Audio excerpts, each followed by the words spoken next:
Good evening. Thank you for being here. My name is Jakeb Prickett, and I'll be discussing my work on developing a methodology for mass identification of historical wildfires in northern Mexico through Landsat thematic mapper imagery. Brief overview of what I'll be talking about. I'll start with the project background and move in to the methodology and finish with any questions or comments you might have. So the project background, this project started as an idea in conjunction with the U.S. Geological Survey. And over the last several decades, there's been an increase in the amount of fires in the western United States as well as the severity of the fires. These fires create severe ecological effects, and they also cost a lot of money to the taxpayers. The idea from the USGS is to start a study looking at how climate change and land management practices and policies may be affecting this increase in fire severity and frequency. In order to do a study of this nature, you would need to have an area where you could compare two different areas where you have the same climate but different land management policies and practices. So my study area is the Madrean Archipelago ecoregion. And this area is very close to Tucson. This area works well because it's areas that's divided by the international border. So you have the United States portion, which covers southeastern Arizona, southwestern New Mexico, and then northern Mexico portion. So the U.S. portion has a lot of land management practices which have been in effect for quite a few years, while the Mexican side of the border doesn't have anywhere near the same level or type of practices. Dominating the Madrean Archipelago is the Sky Island region. And this is basin and range topography, where you have isolated forested mountains which are surrounded by desert and grassland lowlands, which makes a combination for prime fire, fuel, and activity. This is also one of the world's most biodiverse regions, and there's a lot of concern over how fires are affecting the Sky Islands. So the problem in creating a study is lack of data. So for the US side, we have the Monitoring Trends and Burn Severity Project, which has been cataloging all of the fires greater than 1,000 acres in the western US from 1984 to present. For the Mexico area, we don't have that data. We don't know where the fires are. And without any prior knowledge of fire activity, how can we obtain the data? So the question is, can historical fire locations in northern Mexico be identified effectively in mass using Landsat thematic mapper imagery? So to start this project, I did some data preparation, and the bulk of my data was Landsat imagery, which was downloaded from the USGS repository. The Landsat images are cataloged in a path and a row sequence. So for my area of study, I have 7 path rows. That translated into, for every path row, I got 1 summer and 1 autumn image. And I did that for every year from '84 to 2011. And that resulted in 378 images. And my image selection was based on quality. And that means that I chose images that were as cloud-free as possible and lack of snow cover. The next step was normalized burn ratio, as we've heard from some other presenters tonight. That's the differencing of the reflectance bands for 7, and it highlights the burned areas within the image scene. And then the next step after the NBR was difference normalized burn ratios, which subtracts the post-fire NBR from the pre-fire NBR and displays a gradient of change for that scene. And normally you would create a burn severity index that would quantify the gradient of change for that image. I didn't do that because it wasn't necessary for my process. The DNBR was not my final step, as I'll discuss later. This is an example of the NBR's transition to the DNBR. I have a post-fire image. All the white is vegetation. You have the that's a pre-fire image. You have the post-fire image. The dark area is the burned area, and then the DNBR.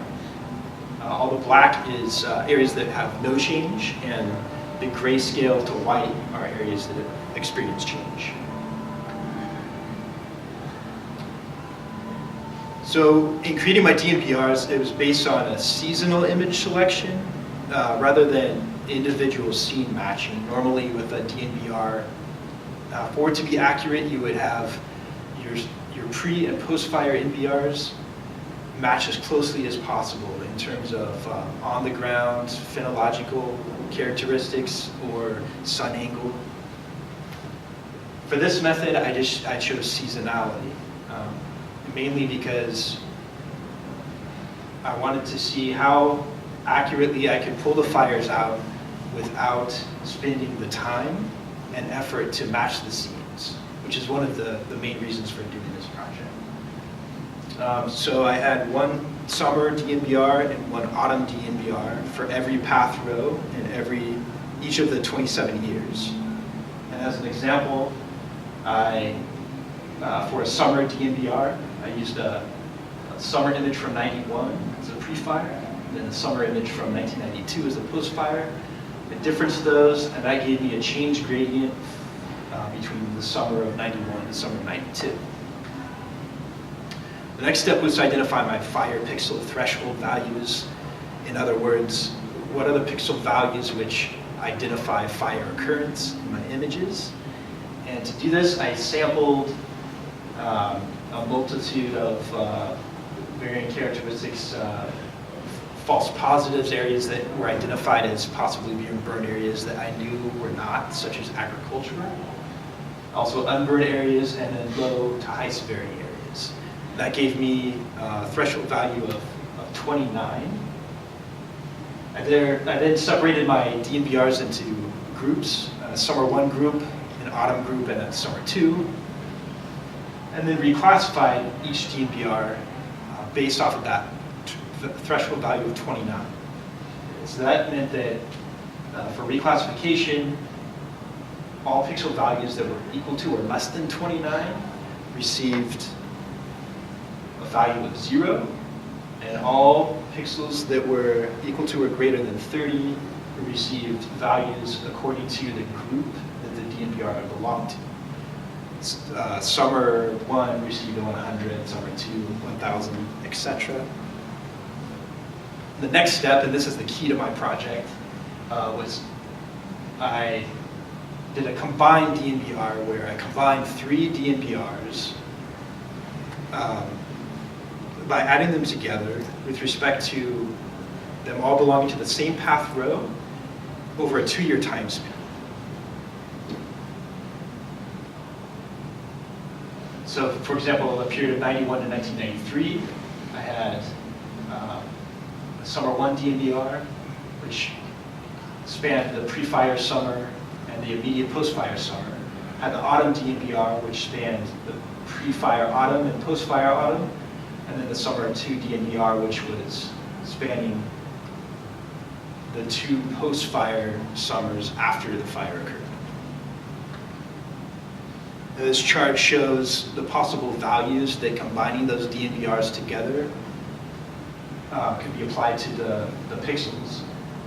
For instance, if I had a pixel of 1,000 or 110, that means there was change experienced in that single pixel location for the pre-fire summer, the pre-fire autumn, first post-fire summer, and the post-fire autumn. Next, I got into the analysis, where I created 185 polygon sets. The polygon sets are derived from the CDBMR process and are meant to identify the individual fires. But after converting the pixels to the polygons, I have put them through a filtering process because this example here shows what an image would look like, still in the pixel stage. And then I then converted it to polygons, removed the 0 areas, which left me with overall change. Those aren't necessarily fires, that's just overall change. The next step was I removed all the polygons that were less than 250 acres, and then clipped the polygon set to the Sky Island region only. So for fire validation, and to confirm if a polygon is an actual fire, for the United States side, I compared every polygon to the monitoring trends and burn severity database. In this example, you see this white polygon are my result. That's what I got from the process. The yellow outline is the MTBS fire perimeter. So that is a confirmation that that polygon was in fact a fire. For Mexico, I had validation in 2 steps. First, due to a lack of data to, I guess, confirm my results, I did a visual validation where I did a band 742 false color composite, which brings out fire areas as red and vegetation as green. And for the years 84 to 2000, I did a visual comparison and validated fires that way. And then for the 2001 to 2011 fires, I used NASA FIRM's MODIS data, which identifies hotspots for every 1 kilometer on Earth. And this example shows validation of that fire. And so these are my results. For the US side, I had identified 71 fires out of the known 166 fires that had occurred during my time period. I should also note that I also identified 21 fires through my method that were not in the MTBS database, and that's because they were less than 1,000 acres. For the Mexico fires, for the visual comparison, I was able to confirm 27 fires and found there were another 11 that were likely. And with the firm's MODIS validation, I have found 23 and did not identify 30. And overall, I had 131 fires identified, 22 likely, and so there's nearly 50% fire identification overall, which seems low at first, but taking into consideration that having no prior information at all for the Mexico region of how many fires occurred or where they occurred, that's not too bad for initial application of the method. Some benefits of the method: it saves time rather than processing each image individually. You can do it in mass and still pull those fires out. And it also allows for multi-identification of single fires, where there's some instances where multiple polygons represent a single fire. If you combine those, you now have a more accurate burn perimeter and area. And the process always also picks up delayed change in land cover resulting from fire effects. So in the future, I'd like to recalibrate the fire threshold values and tighten it up so that I get fewer false positives from things such as cloud and snow cover and agricultural change. I'd like to mask out the clouds. And I'd also like to test the methodology in other areas, such as the rainforest or the Pacific Northwest. These are my data sources. I should mention that I batch process my imagery through ERDAS Imagine. And the rest of my analysis was done by building multiple models in the ArcGIS model builder. And that concludes my talk. If there's any questions or comments, I'm happy to answer those.